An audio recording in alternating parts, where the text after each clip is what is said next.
Hello everyone. So this is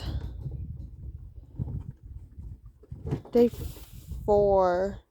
No, it's been a week, so 13 days.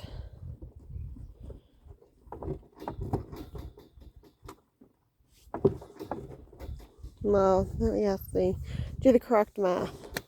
Thursday was a week plus 3 days. 10 days. 10 days of shingles. And over here at Oak Hill Stable, apparently it's common every springtime, which means they have a carrier here. And the owner here doesn't get too shakes about horses. Doesn't care. Only thing she gives them is basically her horse version of Tylenol, which is starts with a B. If anyone knows, just comment at the bottom. And that's enough to help with the fever. That's it. And if I didn't take my horse in, she wouldn't be here today. But now, since she refused to separate the horses that did have strangles, my horse is suffering from strangles that went to her legs. Been like this for about a week. Got medicine, trying to keep it clean. But the place here doesn't care to separate her from the other horses so she could get better. Instead, she lets them pretty much sleep in their filth for a couple of months and then cleans the stalls out. And that's what her son or stepson said. We don't clean the stalls out except for a couple of months. After a couple of months.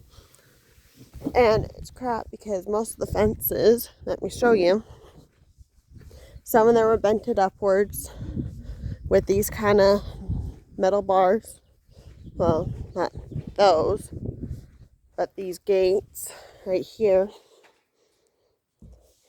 And that's kind of crap because you can see there's parts missing, which means they enjoy using these for scratching their heads, which will cause open wounds on their heads.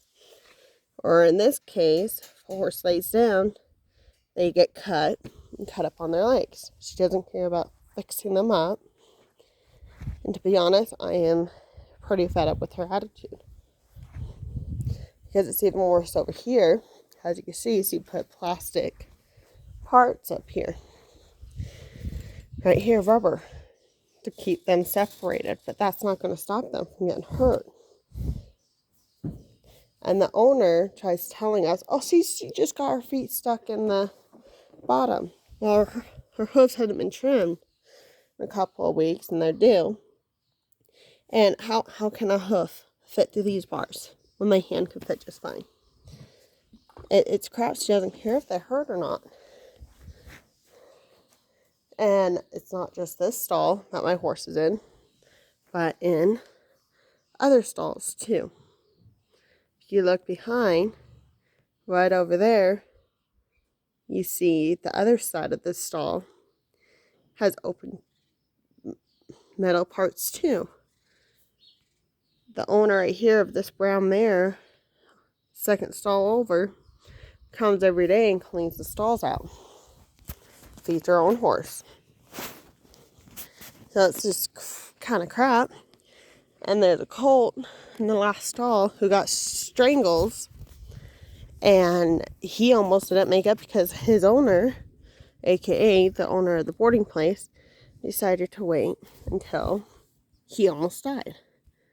And last night, they went all night, the geldings over there, with no food. So this place is not recommended for any horse. And let me go to the place with the messed up fence. Let my horse eat for a few minutes. And up to south, my horse is only a year old. And she didn't care that she had strangles. And was trying to cover up, saying, oh, it's just a common cold. It's just a common cold. Which is crap. And then the next day she's like, oh, she got her feet stuck under the fence. It's all good. And if I would have listened to her instead of taking her in, again, I would have lost my horse. And every winter, beginning spring, these are basically like mud traps. Horses get their stuck feet in it, and they refuse to clean them out in the winter. So instead of being responsible, they just dug holes for the urine and mud to get out. This song I'm coming up to is an example of why you shouldn't board your freaking horses over here.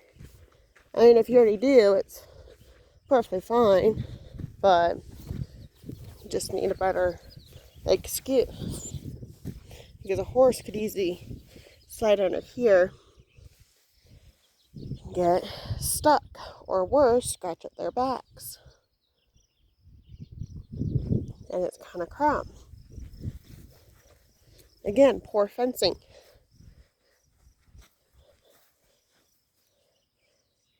So, yeah. Another reason why I don't like this place. Don't get me wrong, I love English riders. Some of them are extremely awesome. I am amazed at what they can do. But when they start thinking about their horses, which I love, and they do that because it shows that they care. But it just sucks because I brought my horse up to the clean wash to clean her hoof because it's easier and I could hold her still better over there. I got my butt chewed out and there was no horses over there at the time. Far away from the other horses. And I got my butt chewed out for taking care of my horse. And over on the other side are more horses, and a couple of them are getting fed out of bathtubs. Which means the drains pretty much can get spiders in there, which means black widows, which could bite horses, possibly make them very ill. And the fact that it's just not a good place to have your horses. I came over here because I didn't know about most of the stuff that happened. But if you look over here, that's what it looks like during the winter time and during the rainy times. That's all over the place. The owner doesn't give two toots. But the stories I've heard about this place over the past month is the fact my co-worker's son pretty much had his horse over here. The horse passed away over some condition, and the owner dragged the horse's body over that hill, this little terrain right here. And when the owner came to find his horse not in his stall, she told him, "Oh, it's behind the hill. You have to get someone to get the horse out." Didn't offer to help, didn't even call saying his horse was gone. Nothing. She doesn't give two shits. Apparently, she has lots of cases against her, but the court won't do much. And her own family's suing her for stuff. So if that's not red flags for anyone who has their horses here, I don't know what is. But my little horse here looks like the size of a pony, mini horse, but she's just still growing. She's struggling to walk. She's been like this for a week, and I've been trying to keep her wounds clean, but it doesn't help that her and the other horse is pooping where they sleep under because they don't want to wander around out here in their own filth. So it's just kind of crap because she sleeps under there and she's getting her wounds all dirty. And we tried cleaning this pen out a couple months ago, the beginning of the year. And me and my parents got our asses chewed out. Oh, because we wanted to try and clean it. It's like, no, we'll take care of it. And then a few days later, they cleaned it out because we tried to take care of the horses. So, yeah, it's seriously crap. And knowing in this pen full of mares, as you can see, there's basically horse crap all around the feeding area. And that's probably not going to clean out until, I don't know, July, August.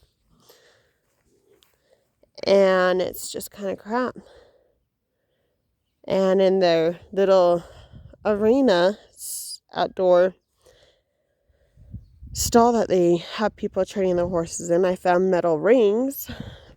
I don't know the correct term for them, but I found multiple of these in there, faced up, and my horse almost tripped on one and got it stuck in her hoof. So that's something that I've been dealing with. And I found nails in there, and it's just not a good place to have your animals. And the fact that she refuses to separate horses with strangles and just let it spread, that's not right at all. I mean, don't get me wrong, it's really pretty, the surrounding, but it's just not right. As you can tell, my horse is struggling. And it makes me want to pretty much get irritated because she loves to run. She wants to get up and go, but she's just been in pain in the past week. And I've been trying to keep her wounds clean. Yesterday, they were really good. And now, hi, Nani. Yes, that's right. Slab on my phone. But now she's struggling again. As you can tell, horses are trying to get feed, eating the weeds and stuff. But they just throw random amounts in their feeding trots. And they don't even measure it out. And hence why the horses are so getting overweight and not getting the care that they need here. Some of the owners would come and ride them, but pretty much she doesn't care. So I would definitely give Oak Hill Stables a 0 stars.